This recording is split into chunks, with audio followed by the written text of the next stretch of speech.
Dear Lord, in a world where desperation wears quiet faces and dignity costs more than gold, remind us that love, true love, can never be bought. Let every soul listening today find strength in sacrifice, healing in honesty, and courage to choose honor over despair. Amen. Welcome back to Mr. Comfort Stories, your home of comfort, where life's most powerful lessons come wrapped in unforgettable tales. If you're new here, we don't just tell stories. We hold up mirrors to the soul. We walk you through pain, pride, healing, and heart. So, before we begin, comment below if you believe real love can't be bought. Your comment helps this video reach more people who need this message. Don't forget to like, share, and subscribe to Mr. Comfort Stories. He walked in like he owned the room, because men like him usually did. Slick grey suit, eyes like steel, confidence that didn't shout, it whispered, "Move." Tamara was behind the coffee counter, mind barely holding together, bills stacked higher than hope. He didn't order like a regular customer. He slid a $50,000 check across the counter and said, "I want a child. You carry it. No strings, not a greeting, not a question. A transaction." Tamara looked down at the check. Her mother needed that money to survive. But when she looked back up at him, she didn't say yes. She didn't cry. She said, "Only if you marry me. Let me ask you something, family. Have you ever been so deep in survival? You thought about doing something you swore you never would? Have you ever stared at a number on a bill and thought, if someone offered me a way out anyway, I might take it? Tamara Brooks wasn't reckless. She wasn't desperate for luxury. She was working double shifts at a cafe, scraping for her mother's next treatment. She'd worn the same shoes for 3 years and hadn't taken a full breath since rent went up. So when a billionaire with too much money and no warmth offered her a way out, she had to choose dignity or despair. She chose herself. And that choice would change both of their lives. Let's talk truth. What if the only person who could save your mother's life wanted something you could never give away? Not your time, not your energy, your body, your future. Your name on a contract where love had no space to grow. Most people would fold. But Tamara? She flipped the game on a CEO who thought control meant power. "You want a child?" she said. "Then give it a name. Give it a marriage. Give it dignity. Or walk out and take your check with you." He didn't walk. He tore up the check and said, "I'll have the marriage license drawn up by morning. Stay with us until the very end." Because what started as a deal would turn into something no contract could hold. He thought he was paying for a baby, but he lost his heart to the one woman who refused to be bought. Before we continue, don't forget, drop a comment if you believe love is something money can't touch. It helps more people find this story. And don't forget to like, subscribe, and share this video if you believe in second chances. Now, let's rewind the clock. Back to a little coffee shop in Santa Monica, California, where the espresso machine hissed, the sun kissed the floor, and a woman named Tamara Brooks was about to be tested in a way no heart is ever truly ready for. The bell above the cafe door chimed again. Tamara Brooks didn't need to glance up. She'd already memorized the rhythm of that sound. It was the 5th time in the past hour, and each time she greeted it with the same practiced smile, one that reached her lips but not her eyes. Behind her, the espresso machine released another hiss of steam, like it too was tired of pretending. The scent of fresh ground coffee beans mixed with the soft whir of conversation from 2 tourists on the patio. But none of it reached the place in her heart that had gone numb from too many bad news notifications. She slid a cappuccino across the marble counter, 1 oat milk, double shot, extra cinnamon. The influencer who ordered it barely looked up from her phone as she accepted the drink with perfectly manicured nails and murmured a half-hearted thanks. No tip. Not even eye contact. Just another face scrolling through a world that didn't include baristas with dying mothers and maxed-out credit cards.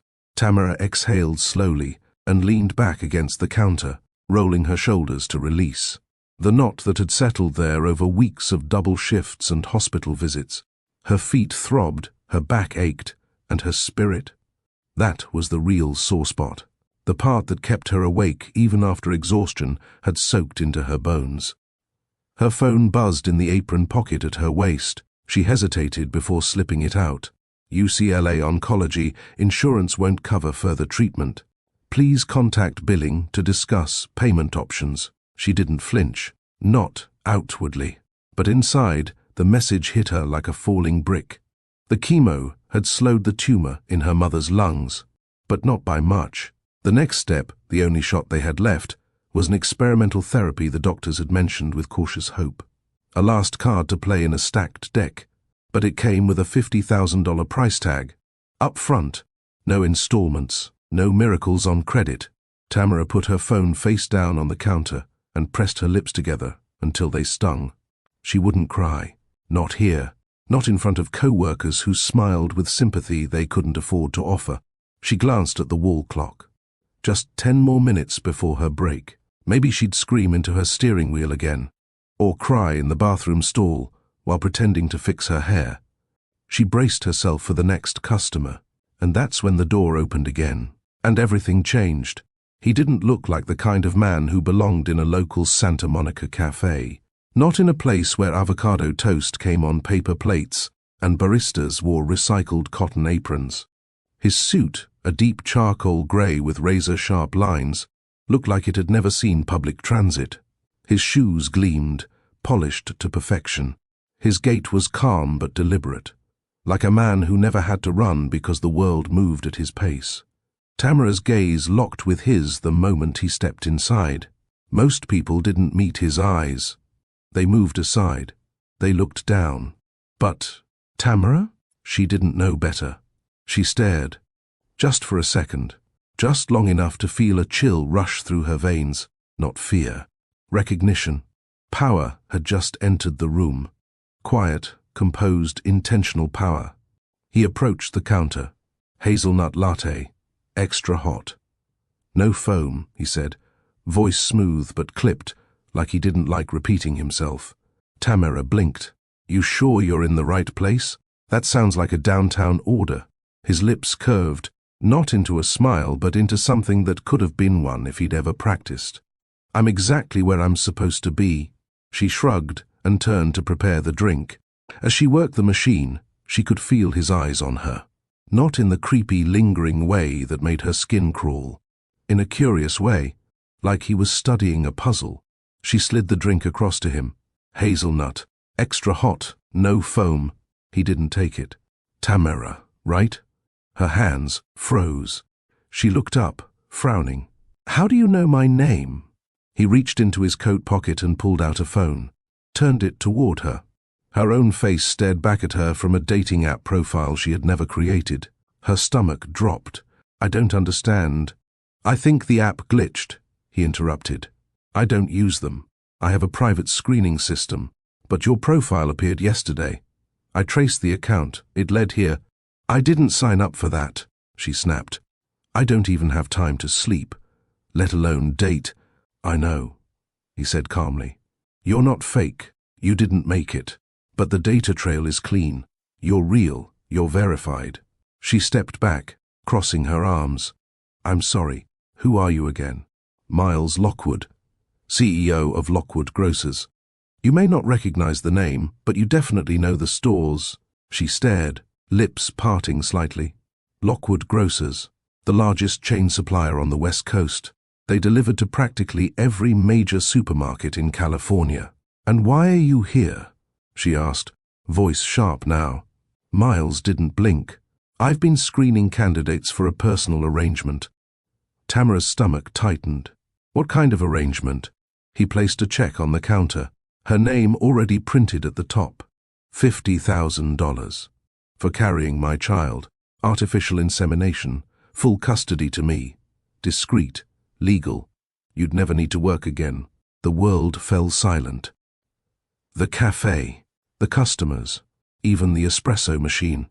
It all faded as she stared down at the number, at her name, at the price tag he thought she carried. Her jaw clenched. You think you can just walk in here and, what, buy a woman's body like it's a gym membership? He didn't flinch. I'm not offering intimacy, I'm offering a business agreement. She narrowed her eyes. That's worse. It's clinical, clean, no confusion.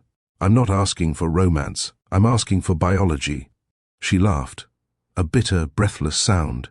You really think people work like that, like contracts and spreadsheets? I think desperation makes logic attractive. She stepped closer, voice low. You don't know me. I know your medical debt. That stopped her cold. He knew. He had looked her up, investigated her finances, her life, her pain. Her fingers curled into fists. Her face burned. But instead of shouting, she smiled. Cold, calm, clear. Fine, she said. You want a child? You want me to carry it? He waited. She leaned closer. Then marry me. For the first time in their conversation, Miles Lockwood blinked. What?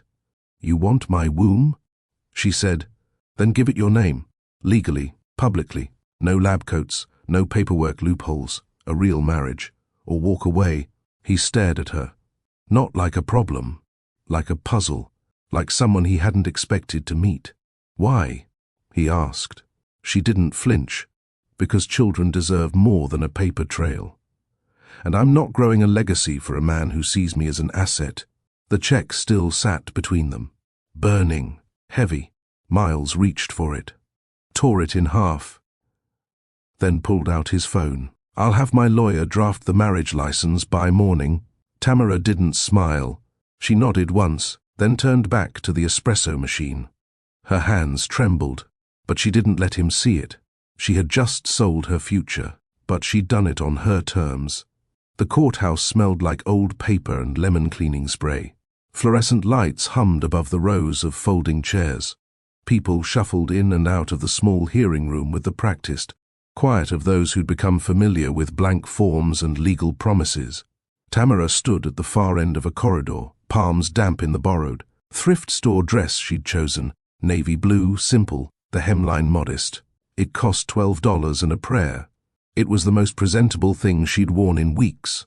Miles sat a few rows ahead, hands folded, expression neutral. His suit was tailored so perfectly that it made the rented courthouse chairs look shabby. He didn't fidget. He didn't check his phone. For a man used to decisions made on a handshake or a signature, the small ceremony felt oddly thin, like a stamp on paper that could never capture the gravity of what they were doing. Tamara felt every eye on her, though most of the people there barely glanced in their direction. Courthouse weddings were business by nature, less spectacle, more bureaucracy. Yet the eyes that mattered weren't watching.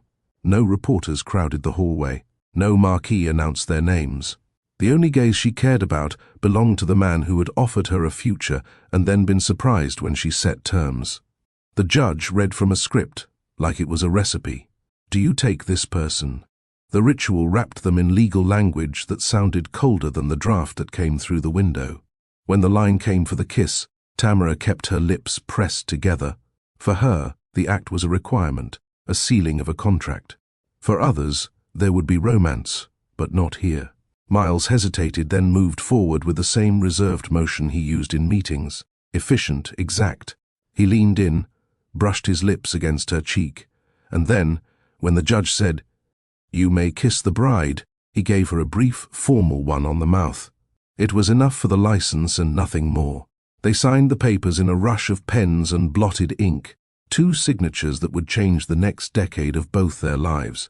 The clerk smiled, the judge offered a brief nod, and they were led back out into a sunlit afternoon that did not match the chill that sat in Tamara's chest.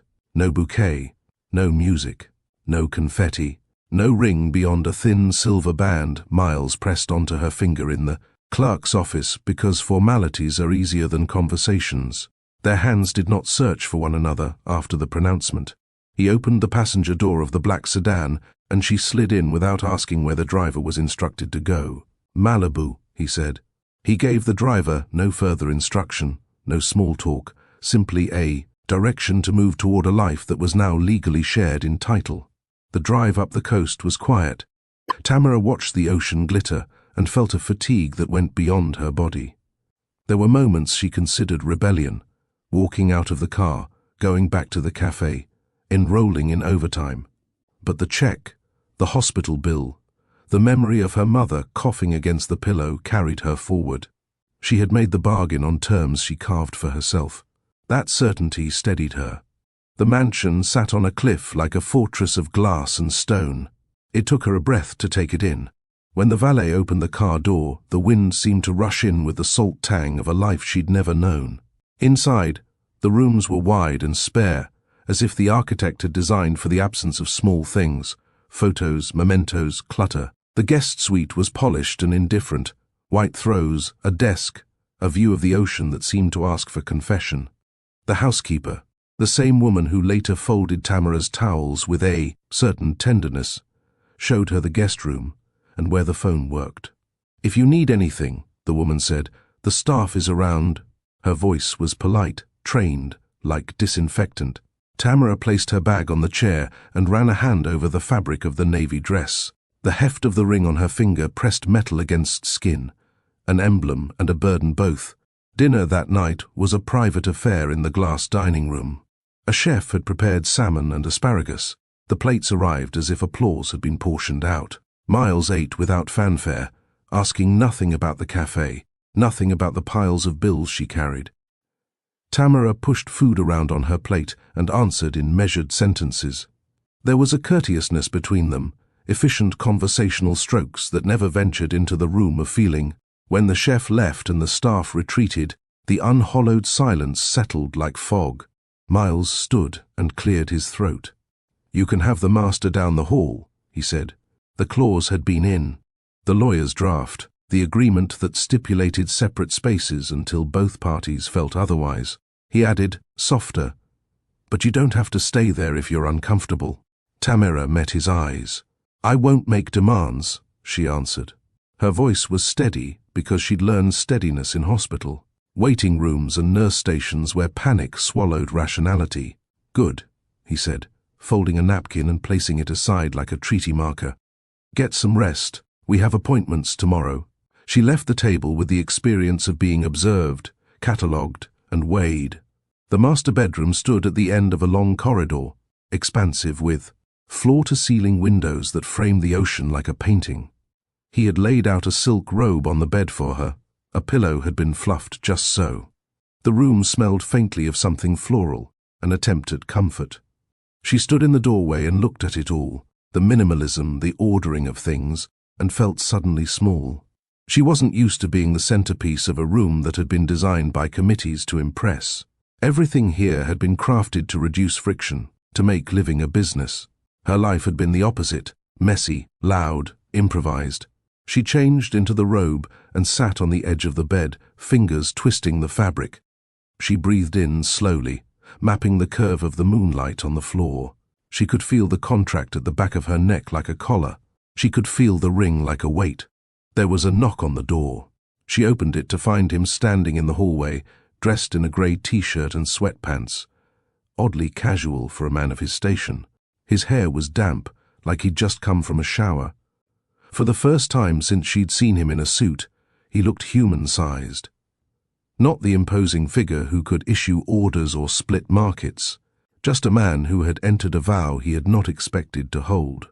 "You okay?" he asked. She nodded. "I will be." He shifted his weight, uncertain, which was a small mercy. "I wanted to make sure you have what you need." She gave him a tight smile. "You've been generous." He hesitated. "I know I offered, transactionally, before. I didn't expect." "You didn't expect me to ask for a name," she finished. He let out a breath that might have been a laugh. "No, I didn't. There is a chasm between saying sorry and meaning it, between offering money and offering presents." That night, the space between them narrowed to the width of a single step. She told him, simply, "If this is to be done right, I need privacy, no headlines, no interference." He inclined his head. "You'll have privacy." She met his eyes, and in them saw something like apology. He moved closer, slowly. "If you're sure, if you consent." Then we'll do this on terms we both agree to. The words could have been taken from the lawyer's script, and yet, there was a tenderness in his tone that made them mean something different. She closed her eyes and thought of her mother in a hospital bed, the radiance. Of her voice in church, the county bills that sat like anchors. She thought of the cafe's worn counter and the hissing of the espresso machine. She thought of how she had made a bargain, and then asked for dignity. She opened her eyes. "I consent," she said. He took her hand. His fingers were calloused in places that suggested sports or manual labor, not the soft-filled palms she'd imagined. He guided her, not with force but with careful deliberation, toward a new intimacy neither had planned on. The moment was clumsy at first, two people figuring out how to be close when the ledger of their relationship had been formalized by a signature. She cried once. Not because of pain, but because the emotion that had been held tight inside her finally loosened. There was an awkwardness, whispered apologies, breathy pauses, then a softness that felt like repair. He whispered her name, unsure of the syllables, like testing the right temperature on a new coffee cup. His hands trembled. Hers steadied. After, they lay side by side under a blanket, not touching at first, like two strangers who had shared a room and a secret. He shifted until his arm slid across the small valley of her belly and then settled, tentative, a guardian not yet fully confident. She felt it, not a purchase, not an obligation, but a hesitant offering. "You didn't have to do this," she said, voice barely a thread. "I know," he answered. "But I did." They did not fall asleep immediately. The ocean sang below with its patient, tireless sound. She listened, and for the first time in weeks, her chest felt like it might unclench. In the morning, the house still felt like a museum of choices made earlier than feelings. But the night had shifted the axis of both their lives, just a degree. Miles had grown a little softer in that. Small darkness, Tamara had ceded nothing of herself, but received something unexpected in return. Presence. They moved through the next day in cautious choreography. Breakfast apart, small talk, about schedules, the subtle exchange of calendars, like two people negotiating a truce. He watched her with a curiosity that had nothing to do with spreadsheets. She watched him with an assessment that had nothing to do with proposals. Small gestures, his asking which mug she preferred, her telling him to close a window, against the draft, built a language that had no precedent in the lawyer's clauses. That night, as Tamara folded a towel in the laundry room, Miles entered and stood watching her hands for a long moment. "You have a way of being in a room that makes it feel lived in," he said, offering gratitude that was not transactional. She smiled, surprised. "Someone has to remind your house how to breathe." He chuckled. "Maybe you'll teach it." Their lives had started as a contract written in ink, already they were, discovering margins where tenderness could be scribbled in the margins. It would not undo the bargain. It could not erase the check or the reason they had married. But small acts were assembling a quiet architecture, a way to hold one another that didn't require forms. And in that fragile architecture, the first seeds of something that neither had planned began to take root. The sun rose shyly over the Malibu coastline the next morning, its golden hue slipping through the sheer drapes of the master bedroom. Tamara woke slowly, disoriented by the silence. No sirens, no car horns, just waves brushing the rocks below like a lullaby reversed. She rolled over and stiffened. Miles was still asleep beside her. He lay on his side, back to her, arm draped across the pillow. The powerful CEO who made headlines for mergers and market takeovers now breathed. Slow and soft, like a man who'd finally stopped holding up the sky. Tamara watched him for a second longer than she meant to, then slipped out of bed quietly. She wrapped herself in the silk robe again and padded toward the kitchen. Her feet sank into the thick carpet, and the cool marble of the hallway reminded her just how far she was from her childhood home in Inglewood. She made tea the old-fashioned way, no smart kettle, no built-in timer, just a pot, heat, and time. Her mother's voice echoed in her memory. "Tea tastes better when you're still. Let it think before it speaks." She leaned against the kitchen counter, hands cupped around the mug, and let the warmth reach her chest. She wasn't used to luxury, and she definitely wasn't used to Whatever had happened last night, it hadn't been passion. It hadn't been mechanical. It had been something else. Unnamed, unexpected. And now it hung in the air between them like fog. Miles entered the kitchen 30 minutes later. Joggers, a white t-shirt, damp hair, no shoes. It startled her, not just his appearance, but the casualness of it. She had only known him in suits and silence. He glanced at her, then the tea. Didn't know you were an early riser. I worked cafe morning shifts. You get used to being up before God. He gave a short nod, then walked over to the coffee machine and stared at it like it offended him. I've never used this thing. She raised an eyebrow. You own a house like this and don't know how to make coffee. I usually supervise the process. She snorted. Let me guess, you've managed toast too? He turned, deadpan. I'm told people like toast. She chuckled, despite herself. I'll make some. Don't hurt yourself. As she reached for the bread, Miles stepped aside, watching her move. The robe she wore shimmered slightly in the sunlight, and her bare feet made no sound on the polished floor. She was graceful without trying, efficient without rushing. Miles realized something in that moment. Most people in his life moved with purpose only when watched. Tamara moved with intention whether seen or not. He broke the silence. Do you like it here? She glanced over her shoulder. You mean the palace on the cliff? Sure, if you're into pristine isolation and furniture that looks allergic to crumbs. He smirked. Noted, the toast popped up. She buttered it, plated it, and slid it across to him. He blinked. You made me breakfast. Technically, I supervised it. He grinned, and it softened his whole face. Like years fell off when he let joy peek through. They ate together at the small kitchen island. No silver cutlery, no folded napkins. Just 2 slices of toast, 1 mug of tea, and a silence that no longer felt strained. As days passed, they settled into an unusual rhythm. Tamara, despite every right to withdraw, made herself useful. Not out of obligation, but out of instinct. She couldn't sit still in a space that felt too untouched, too perfect.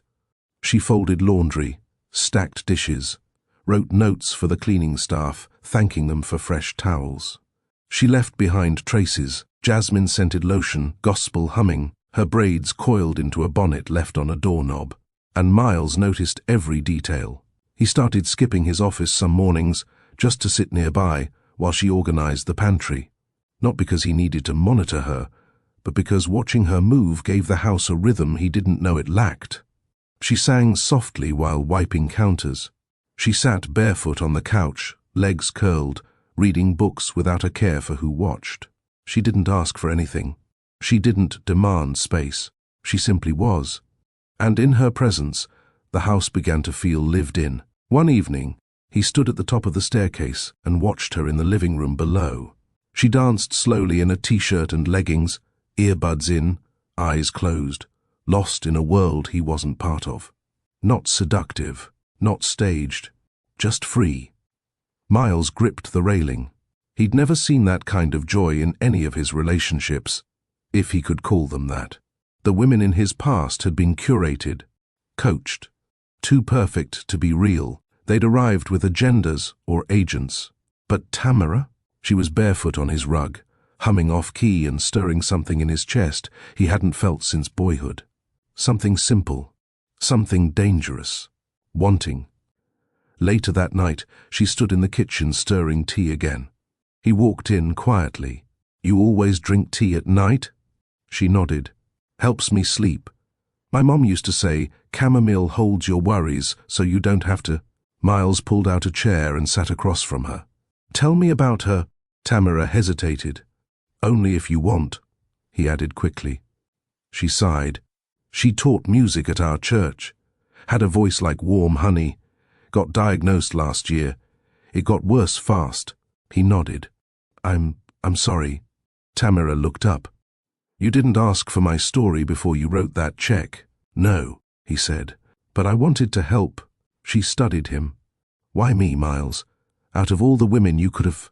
You didn't look like you needed saving, he interrupted. You looked like you'd save yourself even if it killed you. I respected that. Silence stretched between them. Then, Tamara leaned forward. "What about you? You always this guarded." He met her gaze. "Only when I want something to last." The emotional distance between them began to close in smaller ways. He noticed how she hated loud doors and began soft-closing cabinets. She learned he liked his eggs runny and added it to the grocery list. He brought her a heated blanket on cold nights without being asked. She corrected his posture when he worked at the kitchen counter too long. None of these moments belonged in the contract they signed, but they were beginning to overwrite the cold ink with something warmer. One night, as she wiped down the counters and he watched, she asked softly, "Why are you always looking at me like I'm going to disappear?" Miles leaned against the wall, arms folded. "Because I'm afraid I'll blink and realize this isn't real." Tamara turned, eyes steady. "It's as real as we let it be." Comment if you've ever seen love grow where it wasn't planted. Some stories don't start with butterflies, but with battles, bargains, and burned toast. If this is touching your heart, make sure to like, share, and subscribe to Mr. Comfort Stories right now. The next morning, Tamara found herself laughing, not because something was funny, but because Miles had just attempted to make her scrambled eggs and failed miserably. The eggs were rubbery. The toast was half burnt. The orange juice was warm. But he stood there with a spatula and an apologetic grin, like a kid who had drawn outside the lines and wanted praise anyway. "I tried," he said sheepishly. She took a bite, made a face. He winced. "That bad?" Tamara smiled. "It's edible, barely, but it's yours." He looked relieved. "Next time, I'll supervise. You do that." They ate side by side at the island, bumping shoulders occasionally. The awkwardness of their wedding night was gone now. What remained was tension, but the kind that simmers when something new is forming. Not explosive, just potential. And as the waves crashed quietly beyond the window and the sun warmed the floors beneath their feet, Tamara leaned, back in her chair, and whispered under her breath, Maybe this doesn't have to be a deal anymore." Miles didn't answer, but his eyes, steady on hers, seemed to agree. The days following their shared night unfolded like pages in a book neither of them had planned to read. Tamara didn't ask for clarity. Miles didn't offer any, but something unspoken lingered in the air between them, thicker than silence, gentler than pressure. They still moved in parallel lines, rarely intersecting, but the edges of those lines had softened. The Malibu mansion, once a monument to stillness, had begun to hum. It started in the kitchen. On a Tuesday morning, Miles descended the stairs expecting silence. The marble floors reflected light as usual. The smell of lemon oil still clung to the banister, but from around the corner came the surprise sound of saxophone.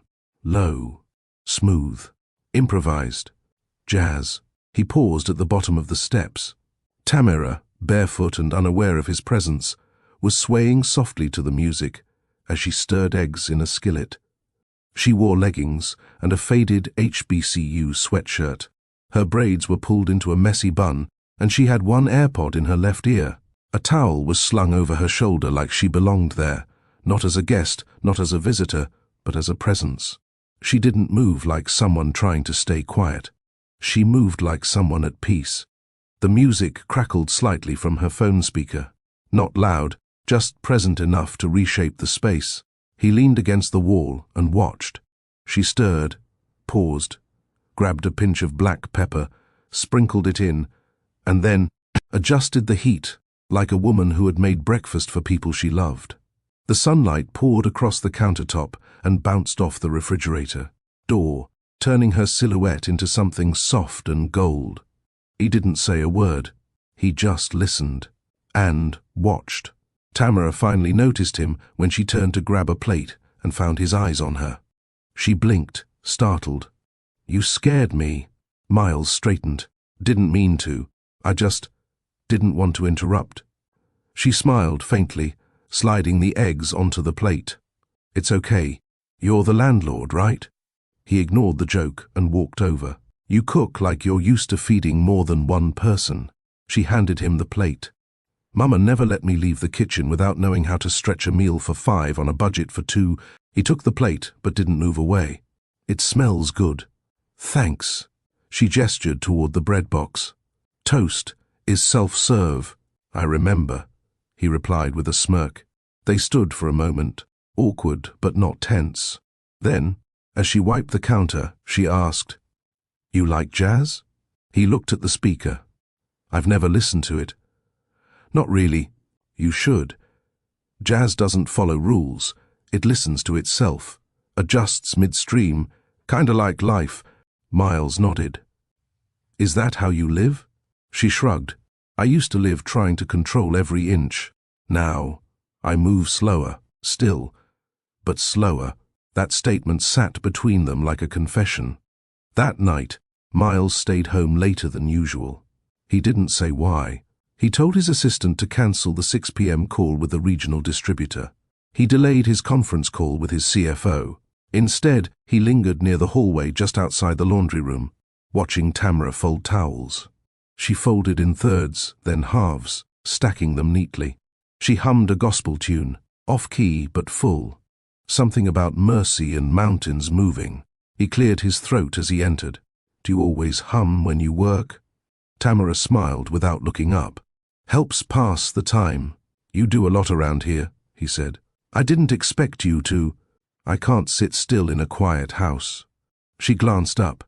"Besides, it's easier to make peace with a space when your fingerprints are on it." Miles crossed his arms. "You're changing the house. Maybe the house needed to change." Her words landed deeper than either of them expected. He thought of the echo that used to fill these halls, the sterile quiet, the cold beauty of untouched furniture. And now, her pink bonnet on the bathroom hook, the faint smell of cinnamon on the hand towels, her notes to the staff signed with hearts. He had designed this mansion to reflect power, prestige, but she had given it pulse. A few days later, the chef called out sick. Miles assumed they'd order in. But when he came downstairs, the smell of garlic and tomatoes pulled him into the kitchen like gravity. Tamara was at the stove, hair tied back with a scarf, barefoot again, a wooden spoon tapping the side of a pot. He stared. "You're making... what is that?" "Stew," she said. "Not fancy, but hearty." He leaned against the fridge. "You cook like you've done this 1,000 times." She looked at him over her shoulder. "Because I have. When Mama's chemo kicked in, I had to cook with what we had. Stew was the easiest way to make a little taste, like a lot." He was quiet. Then, unexpectedly, he asked, "You want help?" Tamara turned, genuinely surprised. "Help?" He nodded. "I can stir. Probably burn things, but I can stir." She handed him the spoon. He stirred while she seasoned. Their shoulders bumped once, and they both pretended not to notice. He watched her out of the corner of his eye, the way her brow furrowed when she tasted, the way she hummed after adding paprika, the ease of it all. And something clicked. This woman, who had entered his life because of a calculated contract, had somehow begun to alter it, like a melody he hadn't planned but couldn't unhear. She didn't ask for space. She claimed it. And for the first time in years, he didn't mind sharing. Later that week, he walked into the den and found her asleep on the couch, a book open across her chest. The blanket was barely covering her, so he tucked it around her shoulders gently. Her hair spilled across the pillow like a crown. Her breathing was slow, deep, safe. He stood there for a long while, not touching, just observing. And he realized something. He hadn't brought her here just to carry a child. He'd brought her in because, without knowing it, he needed the one thing he couldn't buy, presence. One evening, after dinner, they sat on opposite sides of the living room. She sipped tea. He reviewed a spreadsheet, but his eyes kept flicking up. She caught him once. "What?" He set the laptop aside. "You always sit like that." "Like what?" He gestured. "Cross-legged, cozy. Like this place doesn't intimidate you." She smiled. "It doesn't. Most people feel small here. I grew up poor, Miles, not invisible." He nodded. Quiet. "I know who I am. No house, no ring, no check changes that." And that was when he knew. She wasn't just changing his house, she was changing him. The house was quiet again. Not the uncomfortable kind of quiet that echoed like loneliness through the walls. This was a stillness wrapped in calm. It was the first time in months that Tamara could sit in one place without thinking about medical bills or hospital, wait times, or whether her phone would buzz with another reminder that her mother's life had a price tag. But peace could be just as terrifying as chaos. Tamara stood at the hallway window just past midnight, holding a cup of warm water. Her fingers curled around the ceramic like it was the only thing grounding her to this new life. A marriage in name only, a house built for heirs, not wives. A man who watched her like he was still trying to figure out if she was real. And now, feelings. That's what scared her. She sipped, then exhaled. The robe she wore was soft, a pale cream that swept down to her ankles. One of the staff had left it on her bed, folded neatly beside slippers she hadn't asked for, but somehow fit perfectly. Everything in this house was tailored, exact, efficient, except her emotions. Her thoughts wandered back to the way Miles had looked at her in the kitchen earlier. That evening, when she laughed at his failed attempt to clean the stove. He hadn't smiled just to be polite. He had looked like a man seeing the sun for the first time after a long winter, and she had smiled back. Not because she had to, but because, for a brief second, it felt right. That scared her more than anything, because love, real love, didn't grow in mansions. It didn't start with contracts or come wrapped in six-figure offers. It wasn't neat or logical or clean. It was messy. It cracked things open. And Tamara didn't know if her heart was ready to be cracked open again. She found herself in the hallway, barefoot. The master bedroom door was closed, but a sliver of light glowed beneath it. Her fingers twitched at her side. Knocking would mean crossing a line they hadn't fully named. They had shared a night already, one she hadn't expected to carry so much meaning. But it was built on obligation, agreement, a moment negotiated by silence and choice, not affection. This would be something else. She knocked twice. Quiet, soft. 2 short pulses that could have passed for wind brushing the wood. The door opened almost instantly. Miles stood there in grey sweatpants and a white undershirt. He looked like he hadn't been sleeping, though his bed was turned down. His eyes flicked to hers, then to the hallway behind her, then back. Tamara. Her voice was low. "Can I come in?" He didn't answer. He stepped aside. She walked in slowly. The room smelled faintly of cedar and linen. The ocean moaned in the distance through the slightly cracked window. A soft breeze rustled the sheer curtain. He shut the door quietly and turned toward her. She stood at the edge of the room, arms folded, not because she was cold, but because her heart felt fragile. "I couldn't sleep," she said. He nodded, his voice measured. "Me neither." She didn't sit. He didn't ask her to. Then she turned to face him fully. "I'm scared." Miles blinked. "Of what?" "Of how this feels," she whispered. "Of needing something I didn't agree to. Of wanting something that wasn't part of the deal." He stayed still, listening. "I told myself this was survival," she continued. "That I could live in a house like this, follow the terms, go through the motions, and walk away clean when it was over." Her voice cracked. "But you look at me like I'm more than an arrangement. And I look at you like maybe I'm starting to believe you are." Miles stepped closer, cautious. "I told myself I could manage this," she whispered. "But now, I'm waking up in a house where my tea tastes better because you're in the kitchen." She looked at him, voice trembling. "And that scares me, Miles." He didn't respond with words. Not at first. He reached out slowly and took her hand. His thumb brushed across her knuckles. "I've built my whole life avoiding feelings like that," he said quietly. "Because when you want something that much, it can be taken from you." Tamara swallowed. "So what now?" He exhaled. "I don't want you because of the contract. I want you because you made my home feel like a heartbeat again." She didn't speak. He continued, softer. "But if this isn't what you want, if it's too much, just say the word. I won't touch you again." She stepped closer. That's not the problem. His brow furrowed.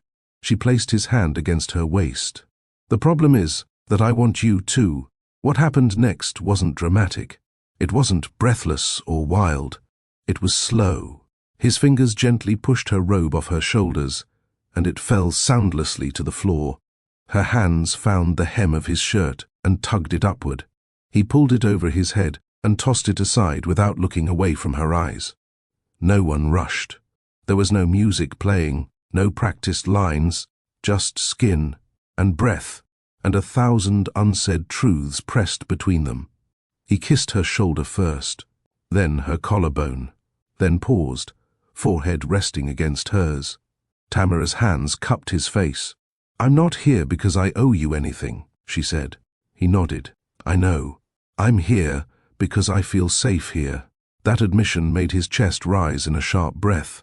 "You're safe," he promised. "With me. Always." They moved to the bed slowly, carefully, as if any sharp movement might shatter what was forming. And for the second time, their bodies met. But this time, there was no debt, no agenda, no fear, only connection.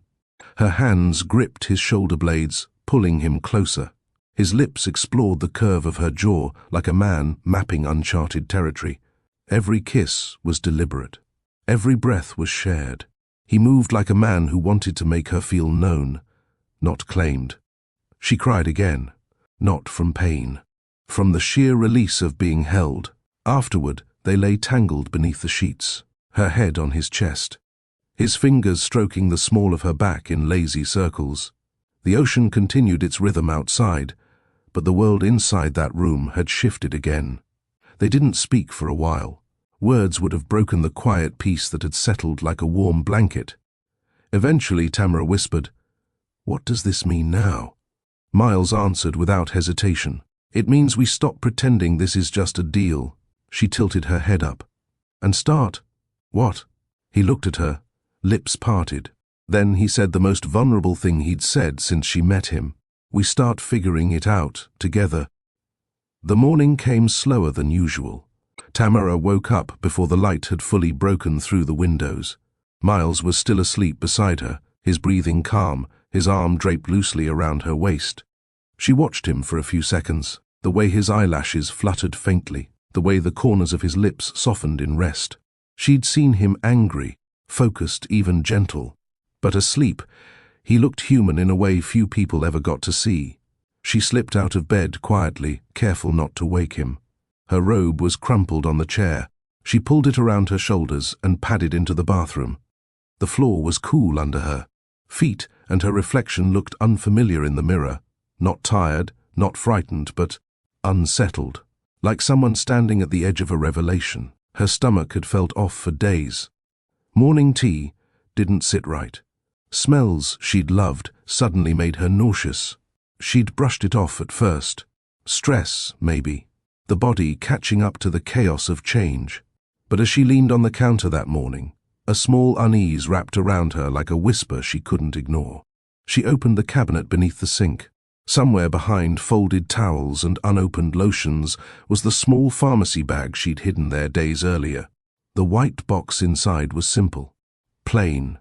A single test strip sealed in foil.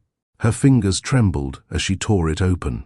Minutes later, she sat on the edge of the tub, staring down at the plastic wand on the sink. 2 pink lines. She blinked hard. The air felt heavy, dense enough to choke on. She pressed a hand over her mouth, as if that could silence the rush of thoughts crowding her chest. Pregnant. She was pregnant. The word was both miracle and lightning strike. She had known this could happen. It was, technically, the purpose of this entire arrangement. But after everything, after laughter in the kitchen, soft mornings, quiet conversations, and a night that felt like truth, it didn't feel like part of a deal anymore. It felt real, too real. Tamara sank her head into her hands and let herself breathe. The tears didn't come right away. They waited, patient, almost merciful, until the silence pressed too close. Then they arrived, soft and shaking, spilling onto her knees. Her mind raced. Would he want this? Would he go back to being cold? Would he call his lawyer? Would he see her as a mistake? She had no answers. Only the knowledge that her life had changed again, in the quietest, most irreversible way. That day she avoided Miles. She made breakfast early, before he came downstairs, leaving his plate covered. She busied herself with laundry, wiped spotless counters that didn't need cleaning, and kept a polite distance. Every time his footsteps echoed in the hallway, her heart jumped. She'd planned to tell him. She rehearsed the words. "I took a test. It's positive. We're having a baby." But each time she imagined his face, her courage faltered. He'd said he wanted a child. But that was before he'd begun looking at her like something more than an agreement. What if this made him retreat? What if it reminded him of how this began? A transaction, not a connection. So, she hid it. She tucked the test back into the cabinet, behind the towels again, like shame disguised as privacy. Miles noticed the shift that evening. She was quieter at dinner. Her responses were short. She smiled, but the smile didn't reach her eyes. When she excused herself to the guest room afterward, he didn't stop her, but something in his chest tightened. He stayed at the table, swirling the wine in his glass, trying to name the feeling that had begun to gnaw at him since that morning. Distance. That's what it was. The same kind of distance he'd seen destroy deals and families alike. It grew in silence, unseen, until it broke everything. He didn't want that here. He finished the glass, set it down, and went upstairs. Her door was half open. The sound of running water came from the bathroom. He hesitated for a moment, then gently knocked against the frame. "Tamara?" The water stopped. A pause. Then, her voice, "Yeah? You okay?" Another pause. Then, "I'm fine." But she didn't sound fine. He leaned against the doorframe, debating whether to leave her be. But something inside him wouldn't allow it. He opened the door slightly and spoke through the crack. "If I did something wrong, just tell me." The water turned off completely. The silence that followed was loud. When she stepped out, her robe was cinched tight at her waist, her braids still damp. Her face was unreadable, calm, careful. "You didn't do anything wrong," she said softly. "Then what's wrong?" She hesitated, then looked past him, not at him. "I just need space. That's all." He nodded once, though every muscle in his jaw tensed. "If that's what you need." He walked out before she could see the confusion in his eyes. That night, Tamara lay awake staring at the ceiling, one hand resting lightly over her stomach. She could almost feel it, a new heartbeat, a spark of life smaller than a whisper, growing inside her. It was strange how something so tiny could make her world feel enormous and fragile all at once. She wanted to tell him. She did. But something told her to wait, to be sure, to protect the quiet peace they'd built for just a little longer. The fear of losing that was stronger than the relief of confession. 2 days passed. Miles tried not to press, but the silence was unfamiliar territory. He'd always prided himself on control, knowing every variable before it shifted. But Tamara's moods weren't predictable. They were oceanic, deep, tidal, 1 minute warm, the next withdrawn. He watched her hum while watering the plants near the patio, her bare feet brushing the cool tile. The sun lit her skin in golden tones, and he thought, not for the first time, that he'd never seen anyone move like that in this house, not since it was built. He realized something then. The mansion wasn't silent anymore. It had rhythm. Her laughter echoed through the halls. Her humming filled the gaps between his phone calls. Even her silences carried meaning. She'd changed the house again, and he couldn't bear the thought of losing that. That evening, he came home early. The sun was beginning to dip over the horizon, painting the glass walls of the mansion in shades of amber and rose. He found her sitting on the porch, her knees tucked to her chest, wrapped in a shawl. She didn't look surprised to see him. He sat beside her. The smell of lavender drifted between them. "You've been distant," he said quietly. She exhaled. "I'm just thinking about—" She hesitated. "Everything, Tamara." She turned to him then, eyes full but tired. "Miles, Do you ever feel like life keeps asking for pieces of you you're not ready to give? He nodded slowly. All the time. Then you know why I'm scared. He leaned forward. Tell me what you're scared of. She pressed her lips together, then shook her head. Not yet. The ache in his chest deepened. He wanted to ask again, to press, to demand answers the way he would from an employee or a board member. But this wasn't business. This was something too delicate to dissect. He simply said, I'll wait. Her eyes softened. You would, for you, he said. Yes. They sat in silence as the sun vanished into the ocean. He didn't see the tears she wiped away before standing. Would you stay if love felt unsafe? Comment below if you think silence can protect the heart or hurt it. And if this story has your heart right now, don't forget to like, share, and subscribe to Mr. Comfort Stories. Late that night, Miles walked past the bathroom and noticed the trash bin beside the counter. Inside, beneath a layer of tissue, something white caught his eye. He shouldn't have looked. He knew that. But instinct made him reach down and lift it. A small box. The kind he'd seen in pharmacies but never bought. A pregnancy test. His breath caught. The wrapper inside had been torn open. He stared for a moment that felt like forever. Then he saw it, faint but clear, 2 pink lines showing through the plastic window. His chest tightened. He stood there motionless, a dozen thoughts colliding at once. Pregnant. She was pregnant. He sank down onto the cool tile floor and stared at the test in his hand. It felt absurd, surreal, almost sacred. He wanted to run to her, to ask, to hold her. But he didn't move. For once, the man who had answers for everything had none. The test was still on the bathroom counter when Tamara left for her morning walk. She had meant to throw it away, then forgot. Or maybe she hadn't forgotten. Maybe something in her needed to leave it visible, just for a while longer. Miles saw it when he went in to grab a towel. His hand reached for the linen shelf, then froze. There it was, not hidden, not displayed. Just there. The pink lines stared back at him like proof and accusation all at once. He stood still for a long time, not moving, not blinking. The marble tiles under his bare feet suddenly felt colder, less forgiving. 2 pink lines. He swallowed. There was no fear in him. Not exactly. But there was something heavier, something that made his ribs feel too tight for his lungs. She hadn't told him. And yet, she must have known for days. The man who built a billion-dollar empire from scratch, who predicted markets and brokered deals across continents, now stood in a Malibu bathroom, staring at a plastic stick with the kind of silence he didn't know how to name. He picked it up, held it gently, like it might burn or break, then set it down, and walked out of the room. Tamara returned to the house just before noon. The sun clung to her shoulders, her arms slightly damp from sweat.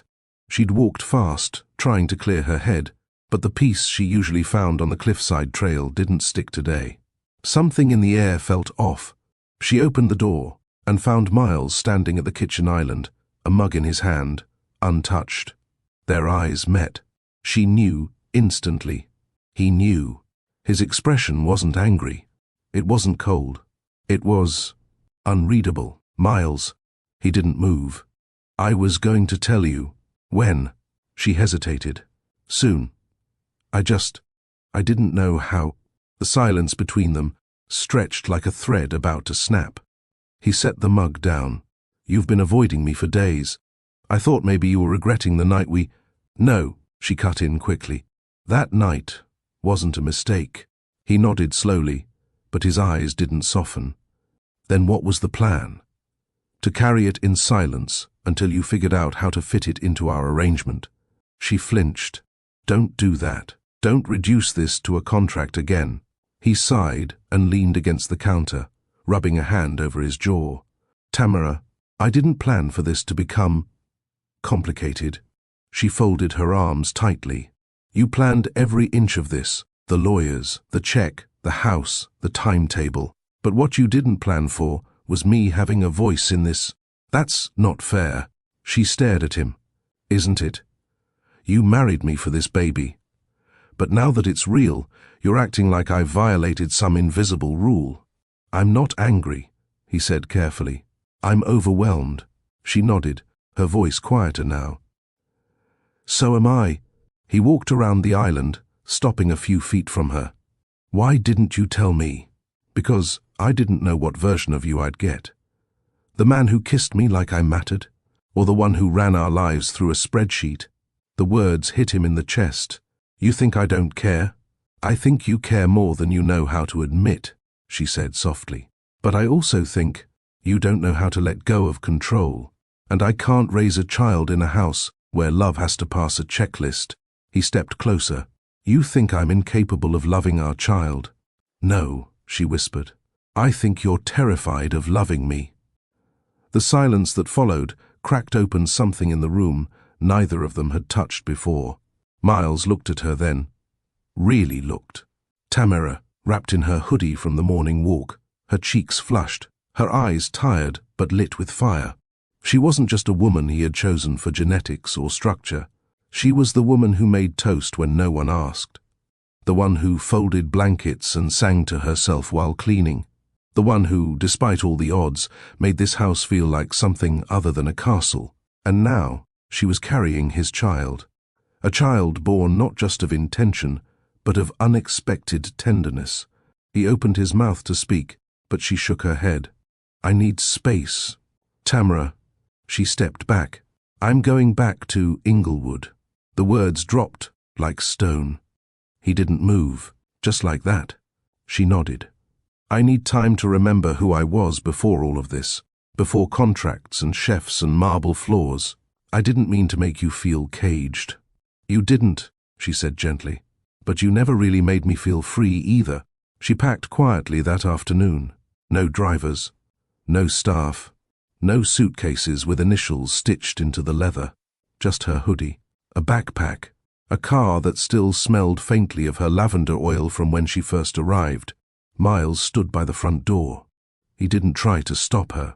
He didn't raise his voice. He just watched. When she reached the door, she turned. Her eyes shimmered, but she didn't cry. "You gave my mother a second chance at life," she said, "and you gave me a safe place when I needed one. I'll never forget that." He nodded, voice thick. "You gave this house a soul." She stared at him for a moment longer, then opened the door and stepped into the sunlight. Miles stood there long after the engine faded down the hill, hands in his pockets, eyes on the spot where she had just been. And for the first time in years he felt empty in a way no empire could fix. The drive from Malibu to Inglewood wasn't long, but it felt like crossing a continent. Tamara didn't play music. She didn't cry. She just kept both hands on the wheel and let the quiet hold her. As the palm trees thinned and the air shifted from ocean salt to city dust, she breathed in the familiarity like homecoming. Inglewood wasn't rich with money, but it was rich with memory. Each street corner whispered who she used to be. She pulled into the driveway of the faded blue one-story house that hadn't changed since high school. The front porch still leaned a little to the left. The sunflowers in the cracked planter box hadn't bloomed yet, but she could see their green promises poking through the soil. Mama was waiting at the screen door with her arms crossed and an apron tied around her waist. "You didn't call first," Mama said, her eyes narrowing, but not unkindly. Tamara stepped out of the car and grabbed her overnight bag. "I didn't want you to tell me not to come." Mama opened the screen. "Get inside before you catch a cold in this California heat." That night, the air inside the house hummed with quiet warmth. Tamara stood barefoot in the kitchen, slicing fresh okra for the gumbo Mama had insisted they cook together. She didn't talk much. Neither did her mother. But Mama had a way of filling space without words, like a song playing low in the background of your thoughts. As they stirred the pot and moved around each other, the silence between them spoke. It wasn't until they sat down at the tiny two-seater kitchen table, the same one Tamara did homework on at 13, that Mama finally looked up and said, "Is it his?" Tamara paused, then nodded. "And he don't know?" "He knows now." Mama's spoon clicked against the ceramic bowl. "You didn't tell him right away?" Tamara looked down at her food. I wasn't ready. I was scared he'd only see it as a transaction, not a child. Mama leaned back in her chair, watching her daughter carefully. And what does he see now? Tamara's throat tightened. I don't know. Maybe everything. Maybe nothing. He didn't get angry, but he didn't hold me either. Mama didn't rush her reply. You know, love isn't neat, baby. It ain't a check mark on a list. It's messy. It's terrifying. It's being broken open and hoping the other person doesn't run. Tamara blinked back heat in her eyes. I don't want to be someone's project, she said, or their obligation. I want to feel chosen. I want to feel seen. Mama reached across the table and placed her hand over hers. Then start by seeing yourself again. The days in Inglewood passed like gentle sighs. In the mornings, Tamara walked barefoot through the backyard, watering the sunflower bed she and Mama had planted 2 summers ago before the diagnosis. She took slow breaths, hands resting on the soft rise of her belly. It wasn't showing much, not yet, but she could feel the shift inside her. Something was growing, not just a child, but a version of herself she hadn't met before. She helped Mama sort through old clothes, clean out the back room, and repaint the cracked door to the pantry. She cooked dinner most nights. Sweet potatoes, roasted Brussels, garlic rice. Simple things that smelled like peace. In the afternoons, she journaled, pages filled with what she didn't say to Miles, what she wished she had, what she feared she'd still have to say someday. She didn't reach out to him, and he didn't call. It hurt, in ways she didn't admit aloud, but it also freed her from the performance of pretending everything was fine. In the quiet, she could just be. One morning, she found her mother sitting on the porch steps, sipping chamomile tea from her Queen Ain't Dead Yet mug. The sunrise painted the street in gold, and a dog barked in the distance as the mail truck rattled down the block. Mama patted the step beside her. You've been nesting. Tamara smiled softly as she joined her. You say that like it's a bad thing. I say that like a woman who knows what it means. They sat in companionable silence for a while before Mama added, You know, when I found out I was pregnant with you, I was already living on my own, working 2 jobs. Your father had just left. I thought the world was ending, but somehow every heartbeat inside me kept saying, start over. Tamara looked at her. Were you scared? Terrified. But there was this strange joy under the fear, like something sacred was unfolding, and I just had to stay long enough to see it bloom. Tamara let that settle inside her. What if he never comes after me? She asked quietly. Mama turned her head. Then he wasn't meant to hold what you carry. That evening, Tamara lit candles in the living room, played an old Anita Baker vinyl, and massaged lavender oil into Mama's hands the way she used to when she got home from chemo. Her mother sighed, head back against the chair, eyes closed. You always had healing in your hands, baby, she murmured. I didn't heal him, Tamara whispered. Maybe not. But maybe this break ain't about healing him. Maybe it's about healing you. That night, Tamara fell asleep wrapped in a blanket on the couch, one hand on her belly, the other tucked under her cheek. For the first time in days, her dreams were soft. No marble floors, no boardroom tension, just sunflowers and the scent of gumbo on the stove. The Malibu mansion didn't feel like his anymore. It echoed differently now. Every room had become a ghost of Tamara. Not a haunting, but a hollow. Miles stood in the middle of the master bedroom, still wearing the same button-down from the morning she left. Her nightgown was still draped over the edge of the laundry basket. A faint scent of lavender and something citrus lingered in the sheets. It hadn't faded. Neither had the image of her face when she said, You married me for this, but now I feel alone. He didn't sleep in the bed that night, or the night after. He tried the guest room, then the couch. But silence was merciless when you'd tasted her laughter. By day, he buried himself in work. Or tried. Investor calls blurred into white noise. Board meetings ended early because he couldn't focus. He was late to a product demo. His assistant asked if he was sick. He told her he had a stomach bug. But the truth was, he couldn't stomach anything. Not without her in the house. Not without the soft clink of her tea mug against the marble counters at 7 a.m., not without hearing Jazz slip from the kitchen while she cooked. The house felt gutted. The problem wasn't that Tamara had changed the mansion. The problem was that now she had taken that change with her. And what was left was the ghost of a life he'd just started to want. He found himself lingering outside her closed studio, the little room she used, to read in, sometimes nap, sometimes just escape the vastness of the house. He turned the knob slowly. The room hadn't been touched since she left. The blanket she used to curl up in was still folded on the love seat. Her favorite socks, the fuzzy yellow ones with pineapples, were tucked in the corner of the couch. He picked them up and sat down slowly. For a man who ran a billion-dollar tech company, Miles Lockwood had no blueprint for this kind of loss. He rested his head in his hands, the socks still in his lap, and let the weight of absence settle over him. Not grief.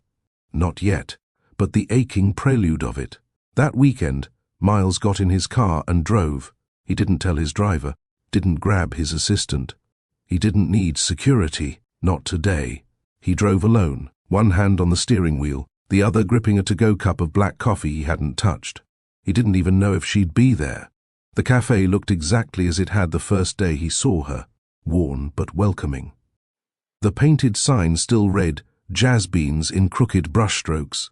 The same old wind chimes jingled when he opened the door. But she wasn't behind the counter. Of course she wasn't. The girl at the register, a young college student with nose piercings and chunky braids, looked up and blinked. "Oh, Mr. Lockwood?" He nodded slightly. "You looking for Tamara?" "Yes. She hasn't been back since, that day." He glanced toward the table by the window, the one where she always sat with her planner and lemon tea. Empty. He turned without another word and walked out. Later that evening, he sat alone on the edge of his bed. The sun was setting behind the glass wall, bathing the marble floors in amber. He didn't even notice. His phone vibrated against the dresser. He nearly ignored it, until he saw the name on the screen, Mrs. Holloway, Tamara's mother. His throat tightened as he answered. "Hello?" Her voice came gently. "Mr. Lockwood, I'm going to get right to it. I don't like you. I don't trust you either." He braced himself. "But I've never seen my daughter more alive than when she's with you. And I've never seen her more afraid of being loved either." Miles didn't speak. She continued, "You hurt her, not with fists, but with silence. And that wound cuts deeper for girls who grew up learning not to ask for affection." He closed his eyes. "I know. She's here, safe, but she's unsure. I don't know what your next move is, but if you're serious about this, about her, then don't come with your suit, don't come with your wallet." Her voice broke, just slightly. "Come with your hands. Come with your heart. Come with presence, not perfection." Miles swallowed hard. "I don't know if she wants to see me," Mrs. Holloway answered without hesitation. "That's not the point." The line went quiet. Then, click, she was gone. That night, Miles didn't sleep. He sat in the living room, barefoot, in sweatpants and a t-shirt. His laptop closed in front of him for the first time in weeks. He stared at the blinking cursor of an unsent email he'd tried to write to her. Nothing fit. Nothing could explain how he'd let her carry the emotional weight of something they both created, this child, this shift in their souls, alone.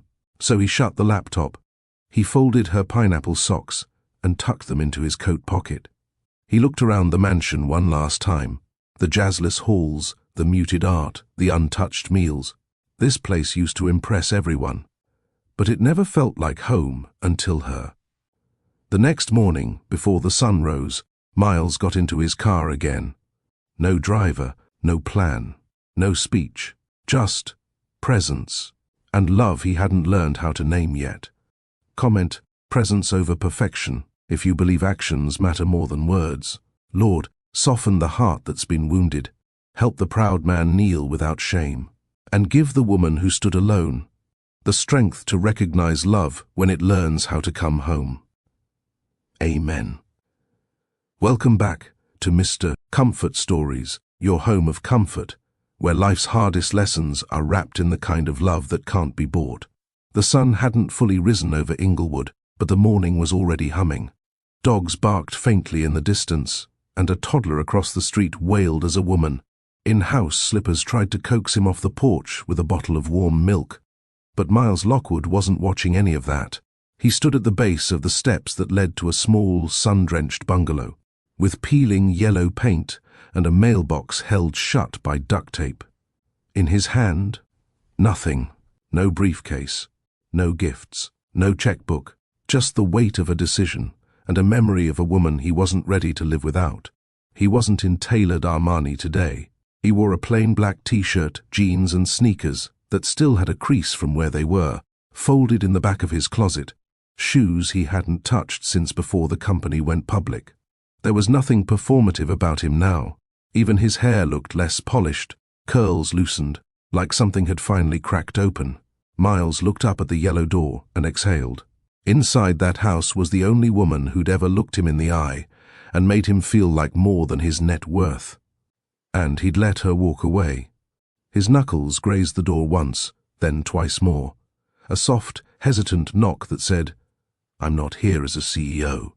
I'm here as a man trying to make something right." No sound came from inside. He stepped back, heart hammering. Was she gone? Had he missed his chance? But then, the door opened. Tamara stood there in a long, earth-toned cotton dress. Her hair was pulled into a soft bun, and her belly, visible now, rose gently beneath the fabric. She blinked at him like she was seeing a ghost. For a full 5 seconds, no words came. Only the thump of 2 hearts that used to share a bed, now standing apart. Like strangers, trying to remember a language they once knew fluently. Miles swallowed. "Hey." Tamara's hand curled around the edge of the door. Her face was unreadable. Not cold, not angry, just guarded. He cleared his throat. "I didn't come with expectations. I didn't come to argue. His voice cracked, and he bit down on the emotion rising in his throat. "I came because not knowing how you're doing is worse than every sleepless night I've ever had." Her eyes darted to the street. "You shouldn't be here, I know," he said softly. "But I had to be." Silence again, until he did something that made her breath hitch. He knelt. Right there, on her mother's front steps, with the neighborhood fully awake and no luxury to hide behind. Miles Lockwood knelt before her, not like a man proposing, not like a businessman bargaining, but like a man finally stripped of everything except his intention. Then he did something else. He leaned forward, slow, reverent, and placed his forehead against her belly.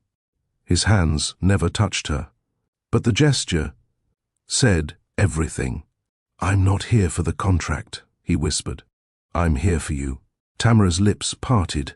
Miles stayed there, forehead pressed gently against the space where their child was growing. He didn't move. He didn't plead. He just breathed, fully present in his silence. And in that stillness, Tamara realized something had shifted. This wasn't the man who walked into her cafe with a $50,000 offer like she was a service to rent. This was the man who'd sat with his loneliness and let it teach him what mattered.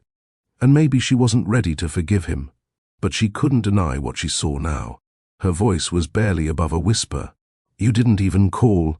I didn't know if I had the right," he said, lifting his head slowly. "Your mother called me." A pause. She said, "If I still meant anything, I should show up, not as a businessman, not as a man with power, but as a man willing to look foolish to be present." Tamara blinked. "She said that?" "She did." He gave a small smile. "Right before hanging up on me." For the first time since she opened the door, her lips twitched. Not quite a smile, but something softer. Behind her, the smell of fried plantains drifted from the kitchen. A gospel song hummed from a small speaker on the counter. Her mother's voice called faintly, "Tamara, baby, you good?" Tamara turned slightly. "Yeah, Mama." Miles started to stand. "If you want me to leave." She opened the door wider. "Come in," she said. Inside, the house was warm, lived in. Nothing like the Malibu mansion.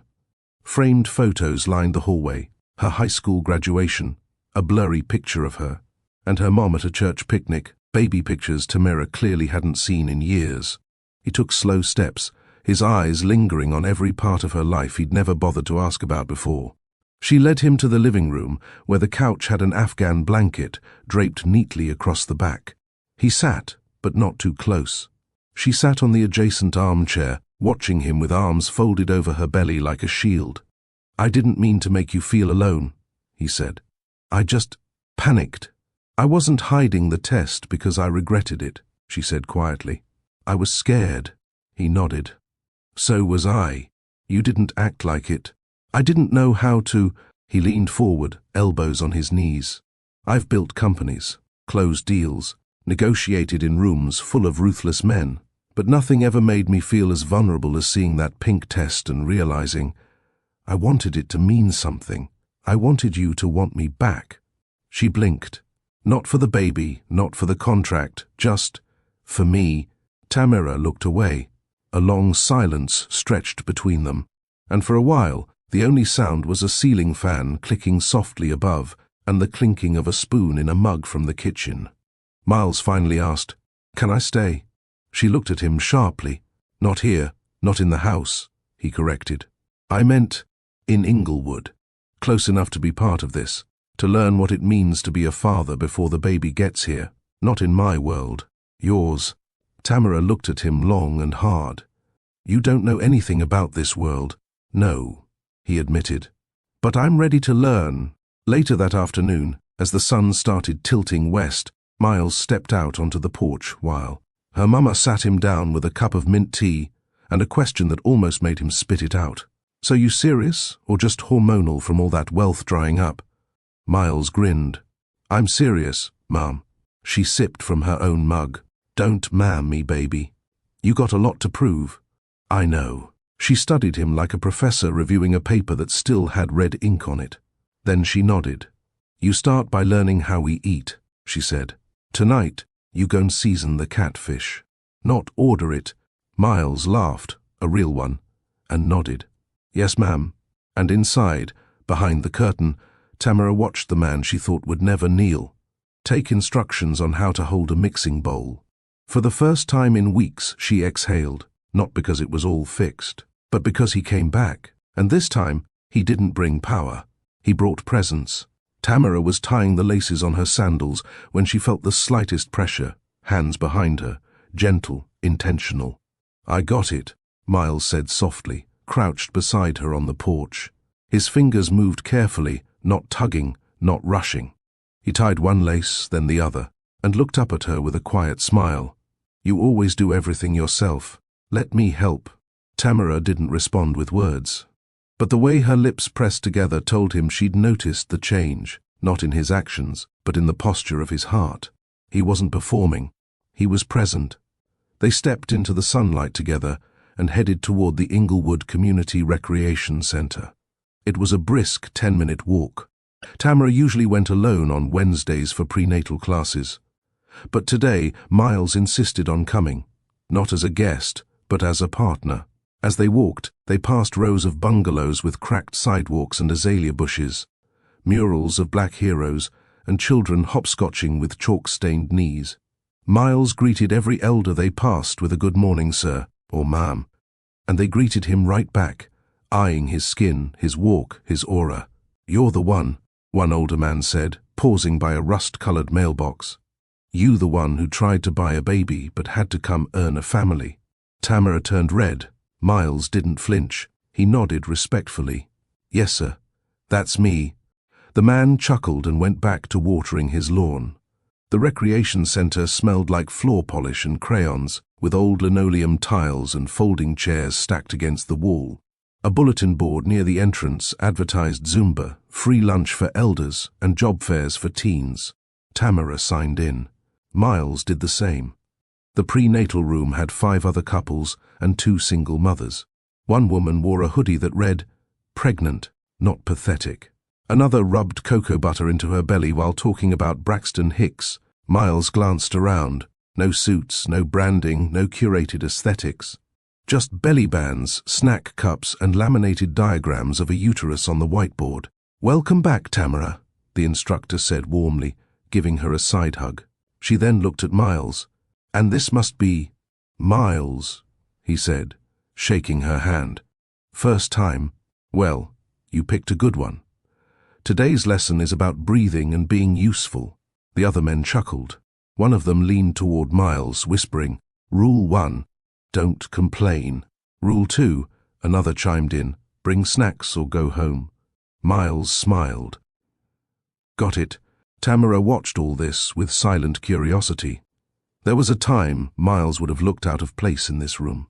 But today, he blended in, not by pretending, but by listening. They sat side by side on yoga mats as the instructor guided the group through breathing techniques. "In through your nose," she said, "out through your mouth. Imagine sending peace to your baby with every breath." Miles turned to Tamara, his hand hovering before touching hers. "Can I?" he asked. She nodded. He placed his palm gently on her belly, closed his eyes, and breathed slowly. Tamara felt something she hadn't in weeks, not just emotional safety, but physical peace. Her body softened. Her shoulders dropped. She let herself lean slightly against him, just enough for him to notice. The instructor smiled. "That right there? That's what we want." After class, they stopped at the juice stand by the corner. Tamara ordered her usual, mango ginger with honey. Miles stared at the menu, unsure. "I usually pick something green when I'm stressed," he said. "Try tamarind," she offered. "It's bitter, but honest." He raised an eyebrow, but ordered it anyway. The moment he sipped, he coughed. "Whew, that's a kick," she laughed. "I told you." But then he sipped again. "It grows on you," he said. They walked back to the house slowly, sipping and smiling, talking about names they liked, songs, the baby kicked to, and whether they'd be the kind of parents who did matching outfits on Sundays. The following days began to stretch into a new kind of rhythm. Miles showed up at 6 a.m. on Saturday with 2 coffees, 1 decaf, 1 not, and a bag of fresh fruit from the farmer's market. Tamara's mom raised an eyebrow from the doorway. "You showing up like you know how to behave." "I'm learning," he said, handing her a papaya. "This one's for you." She smirked. Bribery with tropical fruit. Bold move. But she accepted it. That morning they played gospel in the kitchen. Kirk Franklin, Fred Hammond, and a little Mary Mary. Miles bobbed his head along until her mama pulled him by the hand. "Dance with me, boy. Don't just nod like a bobblehead." He laughed and let her spin him. Tamara stood in the doorway, arms crossed over her growing belly, shaking her head. "I can't believe you let my mama lead." "I was raised right," he said. Later that day, Tamara eased into the couch, kicking her feet up. The baby had been kicking all afternoon, and her back was sore. Miles appeared without being asked, a warm towel in hand. "Turn to the side," he said. She blinked. "Why?" "You're carrying my child. Let me carry some of the weight." He rubbed cocoa butter into her lower back with slow, circular motions. She inhaled sharply at first, not from pain but from the intimacy. His hands didn't wander. They stayed where she needed them. "Thank you," she whispered. "Every day," he replied. By the second week, Miles had become a fixture in the neighborhood. The teens at the basketball court called him Big Miles and challenged him to a free throw contest, which he lost badly. "That's what happens when you wear an 300 sneakers to a $3 park," a kid teased. Miles laughed and promised to donate new gear for the youth league. Anonymously. He didn't want credit. He just wanted in. At a Sunday potluck hosted in Miss Renee's backyard, he showed up with roasted vegetables, his own attempt, which was slightly burnt but still edible. Tamara brought collard greens, and the way people cleaned their plates earned her 3 recipe requests. They sat together on lawn chairs beneath string lights, watching children run. Through sprinklers and aunties argue about who made the best banana pudding.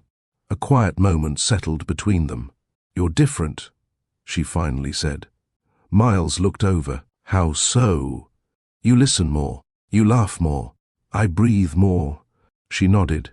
I spent my whole life thinking control was power, he continued. But it's not. Love doesn't respond to control, it responds to consistency. Tamara looked away, hiding her emotion.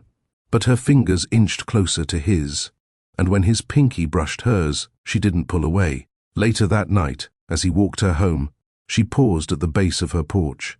"You know I'm still scared, right?" she said. Miles nodded. "So am I. But I'm not running anymore," she added. His eyes glistened. She reached for his hand, placed it over her belly again, and said, "Come back tomorrow. I'll come back every day," he said. And he meant it, not as a man trying to win, but as a man learning how to stay. Easter morning rose slow and sweet over Inglewood. Church bells rang faint in the distance, mingling with the smell of fried apples and cinnamon from open windows. Children skipped down sidewalks in polished shoes and too big hats, their laughter echoing off faded fences. Inside the small bungalow, sunlight filtered through lace curtains and warmed the hardwood floors. Tamara stood in front of the hallway mirror, struggling with the waistband of her lavender maternity dress. Her belly had grown more in the past 2 weeks than she expected. She huffed. "Looks like I'm smuggling a watermelon," she mumbled. From behind her came a soft laugh. "Then I'm your accomplice," Miles said, stepping into the hallway wearing a full pastel yellow suit, crisp, tailored, and boldly unapologetic. Tamara blinked. "You look like an Easter egg." He grinned. "You said wear something soft." "I followed the assignment." She raised an eyebrow. "I didn't say neon banana." "You didn't not say it." Tamara covered her mouth to hide her smile, but it was too late. Miles leaned against the wall and watched her for a moment. He didn't reach out. He didn't rush her.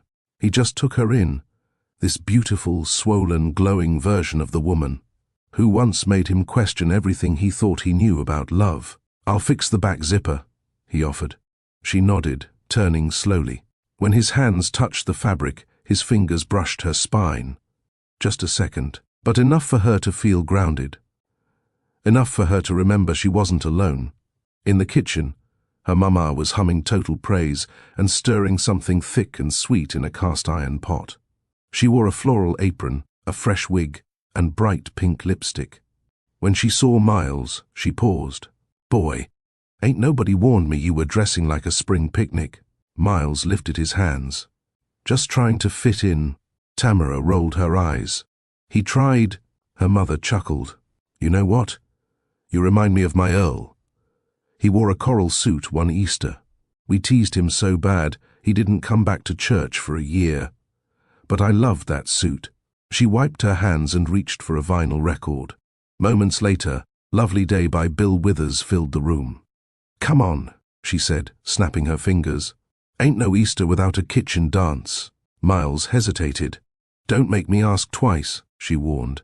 So he offered his hand, and Tamara's mother, all 5 feet 2 inches of her, twirled the tall suited CEO in circles between the stove and the sink.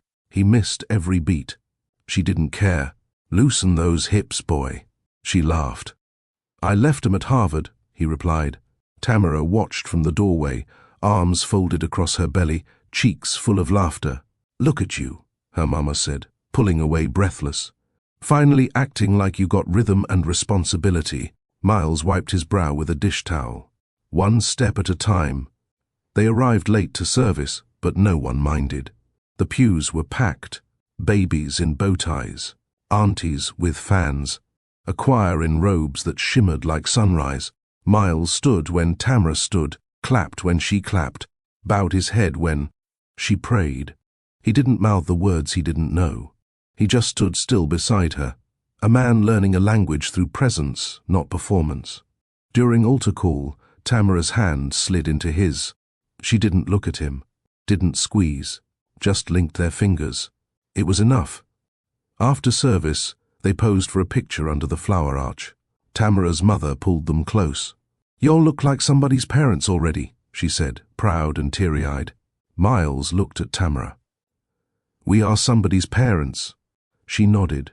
"But being present is what makes it real." That afternoon back home, Tamara sat in the nursery, unfinished but warm. The bassinet was still in the box. The rocking chair hadn't arrived, but the room smelled like lavender and clean paint. Miles walked in with a screwdriver, shirt sleeves rolled up. "You don't have to do that today," she said softly. "I want to," he replied. So he unpacked the pieces while she watched from the doorway, rubbing her belly. He struggled with the instructions. She gave directions. They laughed through it, took breaks, ate leftover mac and cheese in mismatched bowls.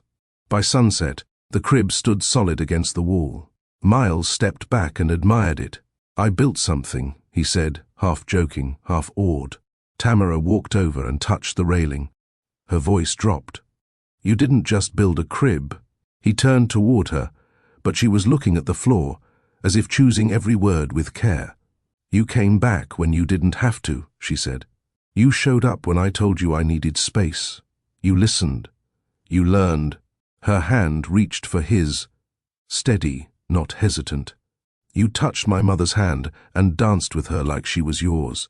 She stepped closer, belly brushing his chest. "You come here every day, and you don't just bring things, you bring peace." Miles swallowed. Tamara's eyes lifted. "I believe you now." It was only 4 words, but to Miles, it sounded like a vow. They sat on the edge of the bed later that evening. The house was quiet. A fan hummed gently in the corner. Her feet were in his lap. His hand rubbed slow circles across her ankle. "Do you ever think about how this started?" he asked. Tamara smiled. "You mean the contract?" He nodded. "I thought I was protecting myself," she said, "making you prove it." "I thought I was buying clarity," he replied, "but I didn't even know what love looked like." Tamara leaned back on her elbows. "Turns out, it looks like cocoa butter and gospel music." He chuckled. "And pastel suits." She shook her head. "Never again." He laughed louder, the sound echoing into the hallway. Then a silence fell, not awkward, but honest. Miles looked at her belly. "Do you think she'll look like you?" he asked. "She might," Tamara said, "but I hope she gets your softness." He blinked. "I don't think anyone's ever said that to me." "Then it's time someone did." She placed his hand over her stomach. The baby kicked once, strong, deliberate. Miles gasped. "She's saying she agrees," Tamara whispered. He bent forward and kissed the spot. "Thank you for giving me a chance to become this," he said. Tamara ran her fingers through his hair and whispered, "Thank you for showing me you already were." It was just after midnight when the world shifted. Tamara had gone into labor 2 weeks early. Her contractions had started slow, like distant thunder, but by the time her mother helped her into the back seat of the car, they were rolling through her like waves during a storm. They drove through Inglewood's quiet streets under a cobalt sky. The streetlights cast golden halos on the pavement as Mama whispered prayers in the front seat, clutching her Bible with one hand and the handlebar with the other. Miles drove, calm but tense, sweat forming at his brow, jaw locked. He didn't say much, just gripped the steering wheel like it held his fate. Tamara was in the back seat, hands wrapped around her belly, eyes shut tight. "I swear, this baby wants out today," she breathed between contractions. "Not tomorrow, not next week, today." Miles glanced at her through the rearview mirror. "He's ready to meet you," he said quietly, voice thick. She opened her eyes, caught his gaze. There was something so different in the way he looked at her now. Not as a transaction, not as a convenience, but like a man about to witness something holy, like a man who had been given a second chance. They arrived at the hospital just after 1 a.m. Nurses in lavender scrubs took Tamara in immediately. Mama stayed behind with the registration forms, but Miles followed close behind, refusing to let go of her hand. Through the hallways, past the monitors, into the delivery room, the world narrowed into 2 things: her breath and his grip. By the time she was fully dilated, the sun had begun to edge into the horizon. The delivery room, once lit only by sterile bulbs, now had hints of soft orange glowing through the blinds. A new day was coming, and with it, a new life. Tamara was drenched in sweat, her locks tied up high, her lips dry, but her eyes sharp. The nurse looked up from the foot of the bed and nodded. "It's time. One big push, Mama." She screamed. Her voice filled the room. She bore down with everything she had. Every ache, every heartbreak, every whispered prayer in the dark. Miles stood by her side, gripping her hand like his life depended on it. "You got this, baby. You got this," he whispered, brushing her forehead with a cloth. And then, a cry, shrill, loud, alive. The room paused as the doctor lifted the child up. "A healthy baby boy," the nurse announced with a smile that reached all the way to her eyes. Tamara collapsed into the pillows, tears sliding down her face. She was shaking from exhaustion, from release, from disbelief. Miles stood frozen, his eyes wide as he stared at the tiny body now swaddled in a white and blue hospital blanket. The nurse placed the child in his arms. He didn't move. He couldn't. His hands trembled. His heart thundered. His knees nearly gave way. "Oh God," he whispered, eyes locked on the child's face. "Oh God." The baby blinked up at him, unfocused, mouth pursed. Miles fell to his knees beside the bed, the child still in his arms. Tamara looked over, her throat tight. "Miles." He looked up at her, tears falling freely down his face. "I've held money, power, stock portfolios. But I've never held anything like this," he said, his voice raw. He's more than I deserve." Tamara reached out weakly and placed her hand on the child's head. The baby's skin was warm, soft.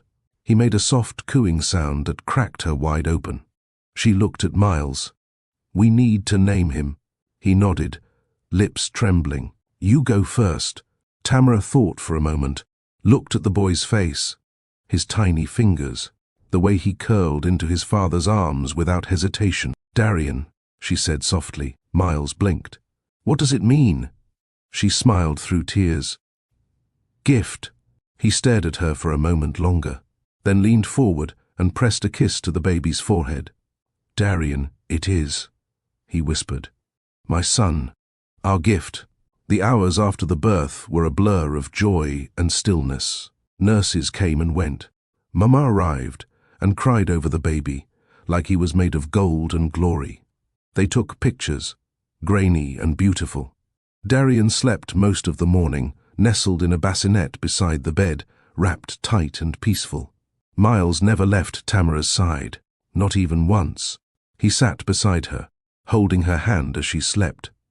He brushed her knuckles with his thumb, watched her breathe. He had never seen anything as strong or as fragile in his life. He had closed billion-dollar deals, bought skyscrapers, flown jets across oceans. But nothing compared to watching this woman bring their son into the world. And now he understood something that no amount of money could teach. Life isn't earned. It's received. Love isn't purchased. It's lived. And this boy wasn't a contract or a clause. He was a miracle. Darian stirred in his bassinet, letting out a soft whimper. Miles stood immediately, lifting him with practiced hands, slowly learning how to cradle the neck, how to rock gently without jarring his small frame. The baby blinked up at him again. Miles looked into those dark almond-shaped eyes, so much like Tamara, and whispered, "You don't even know it yet, but you saved me." Later that evening, a light breeze flowed through the window as twilight approached. Tamara was awake again, propped up in bed, hair retied, skin glowing in that new mother way, raw, tired, and beautiful. Miles sat beside her, baby Darian resting against his chest in a kangaroo wrap one of the nurses had taught him to use. His eyes were closed, head bobbing lightly as he dozed. "You're a natural," Tamara whispered. He smiled without looking away from their son. "He's my first real investment." She laughed, soft and surprised. What happened to the man who calculated every risk? Miles finally turned toward her. He died the moment this little boy took his first breath. Tamara didn't speak, just reached for his hand. Their fingers intertwined over Darian's back. In that silence so much was said. Forgiveness, honor, growth, love that no longer needed permission. It simply existed, solid and rooted. Finally, Miles exhaled. Thank you for not giving up on me. Tamara leaned her head against his shoulder. You showed up, she whispered. That's everything. The wind outside shifted. The room grew still again, and in the center of that stillness, wrapped in a father's arms and guarded by a mother's heart, slept a boy named Darian. A gift, not from money, not from a deal, but from grace. The baby was finally asleep. The California breeze danced across the porch like a lullaby, tugging gently at the sheer curtains in the window behind them. Crickets hummed in the bushes. Somewhere in the distance, a neighbor's wind chime clinked like soft silver laughter. It was a perfect night to say things that had gone unsaid for too long. Tamara sat in one of the old rocking chairs, her feet curled up beneath her, dressed in a cotton robe with a faint milk stain near the shoulder. But she didn't care. She hadn't slept more than 2 hours straight since bringing Darian home, and her body still ached from delivery. But her spirit? Her spirit felt full in ways she had never known. Miles, barefoot and quiet, joined her on the porch carrying 2 mismatched mugs. He handed her the one with the chipped rim, the one she always used when she needed comfort. The other had a peach printed on it and said, Georgia raised. He'd never liked that mug before. Tonight, he held it like a prize. I added honey. Didn't know how much you'd want, he said, voice husky from exhaustion and reverence. She tasted it. Perfect. The baby monitor between them crackled softly with a steady rhythm of breaths, the sound of their son sleeping inside. That tiny inhale and exhale filled the silence between them like music. They didn't need to say much yet. They were still learning what it meant to sit in peace together without pressure. Miles rocked back and forth slowly, the wood beneath him creaking with age. He looked out at the lawn, eyes soft and unsure. Finally, after a full minute, he spoke. I thought I was paying for a solution. His voice was low, almost like he didn't expect her to respond. I thought if I had a child, the loneliness would stop. I thought if I could hold my own blood, the silence in my mansion would have something to echo back. Tamara didn't interrupt. She sipped her tea and let him speak, watching how the moonlight carved lines along his jaw and softened the hard edges of a man who had once built walls instead of bridges. I thought I was buying peace, or maybe control. I don't know. It's embarrassing now. Why? She asked gently. Because you don't control peace, he murmured. You surrender to it. The rocking slowed. He looked over at her then, really looked. Her hair was wrapped in a silk scarf. Her eyes glistened, not from tears, but from the kind of light only women who've birthed something sacred carry. Miles had spent his whole life surrounded by things that sparkled, gold, crystal, billion-dollar valuations, but nothing shined like the still strength of this woman. She leaned her head against the back of the chair, gaze steady. You didn't buy me, she said. You chose me. Those words broke something in him he hadn't realized he'd been holding together with pride and ego and performance. Even when I wanted to believe this was just a contract, he said, voice cracking, you made it impossible. Tamara reached out and ran her fingers along the armrest of his chair, a gentle brush. Her hand didn't ask for his, it didn't cling. It simply reminded him, I'm here, present, willing. You could have stayed gone, she said quietly. You had every reason to. I didn't want to be the kind of man who ran.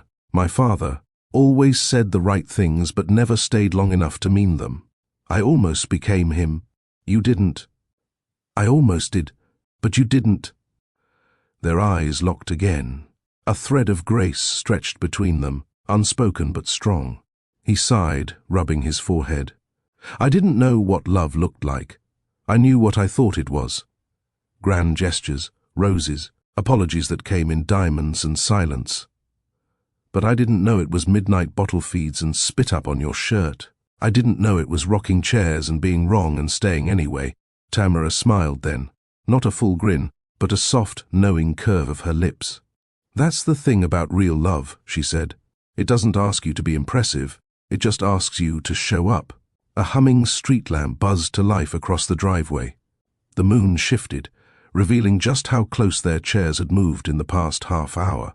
He glanced down at the baby monitor again.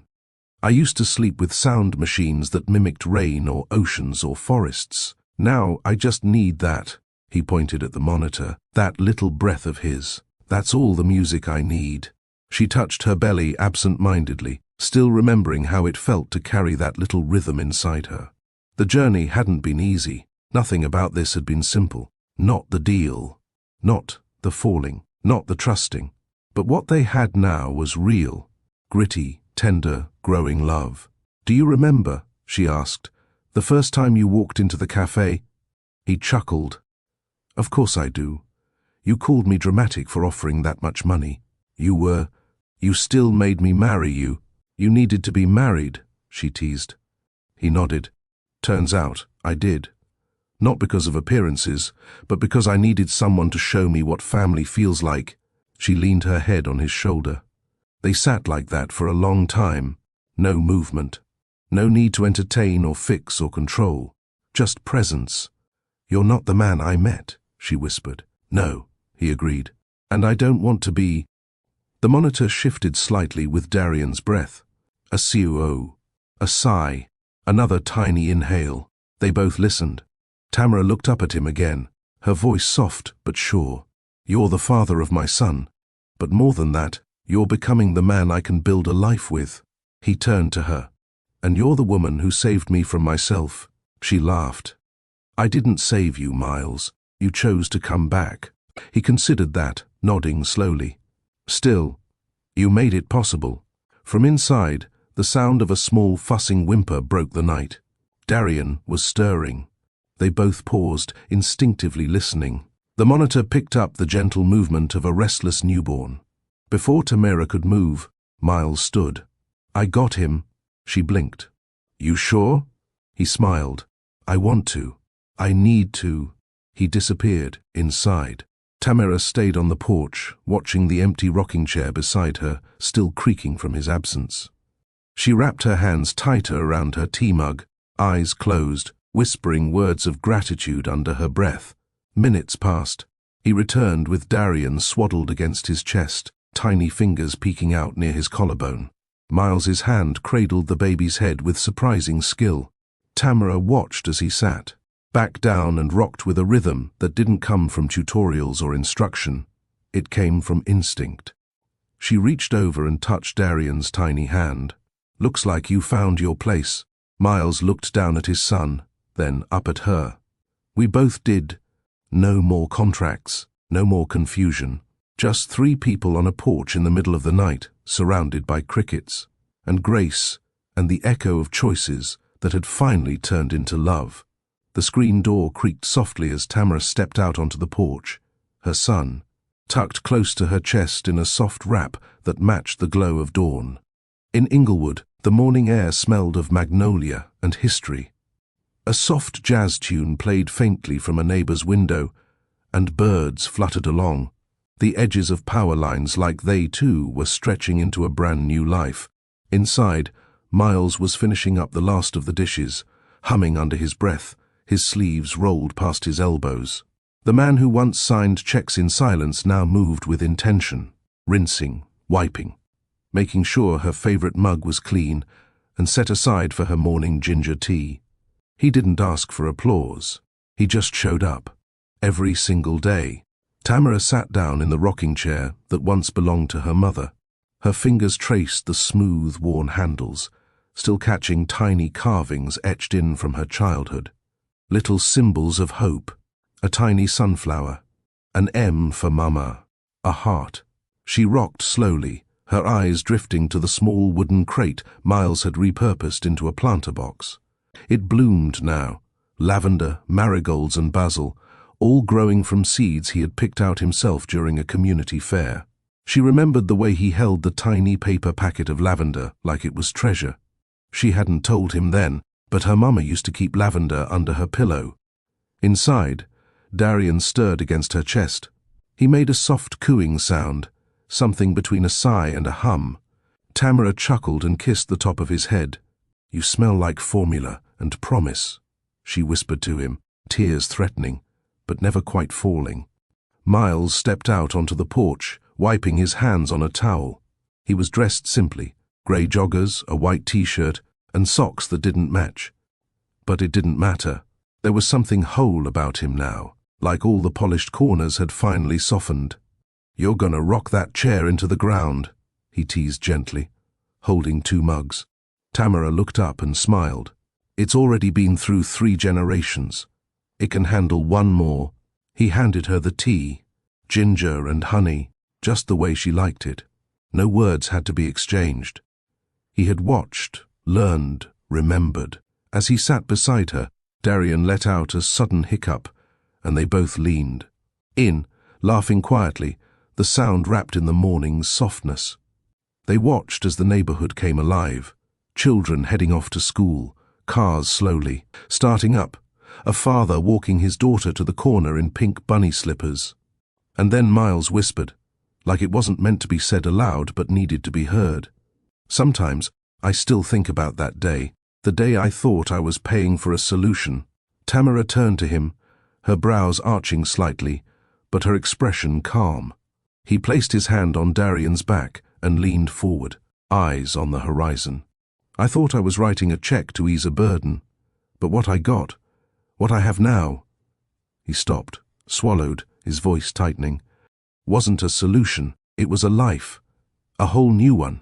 Tamara held the tea between her hands, feeling the warmth bleed into her palms. "You didn't buy me," she said, her voice low, strong. "You chose me. Every day since that moment on my mama's porch, you've been choosing us." Miles turned to her fully, his gaze soaked with gratitude. "I was scared I wouldn't know how," he admitted. "How to be a partner, a father, a man who didn't lead with control but with care. You learned," she said simply. "Not because I taught you, but because you wanted to." The porch held their silence like a sacred bowl. Nothing more needed to be said.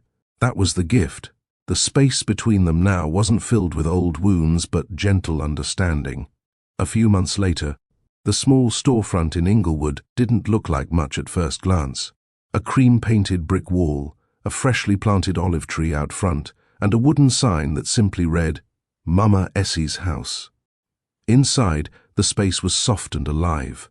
Walls painted in earthy hues, a corner with plush rugs for children to nap or read, shelves of diapers and wipes and baby bottles donated by local churches, mothers, and folks who remembered what it meant to struggle. At the front desk sat Tamara, holding a clipboard, her afro puffed out and framed by a golden headband. She looked radiant, not because of makeup or clothes, but because peace had finally settled into her bones.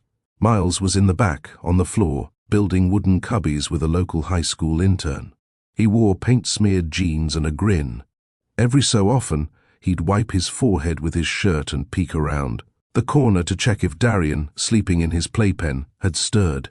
The non-profit had started with a simple idea, to help single mothers, especially those overlooked and underserved. But it had grown fast, not just because of funding, but because of heart. They didn't just write checks, they showed up. Grocery deliveries, prenatal rides, workshops on love and legacy. And every week they hosted Friday family night, board games, soul food, jazz, and a whole lot of laughter. Tamara's mother had passed on before Darian was born, but her spirit walked through every hallway in that building. Her name on the door wasn't just a tribute, it was a promise kept. One evening, as the sun dipped behind the skyline, casting warm shadows on the sidewalk, Tamara sat again on her porch. This time, her head rested against Miles's shoulder. Darian, now almost 6 months, played at their feet with a stuffed cow and a rattle. There was no mansion, no marble floors, no grand declarations, just a porch, a breeze, and a man who no longer had to prove anything. He had already become everything. As Darian crawled over to his father, giggling, Miles picked him up and held him high, spinning him gently as the child shrieked with joy. Tamara watched, her heart swelling, not from fantasy, from truth. Real love wasn't loud. It was steady. It stayed. Love didn't come the way they expected, but it stayed because they honored it. Comment: real love can't be bought if you believe in second chances. And don't forget to like, subscribe, and share.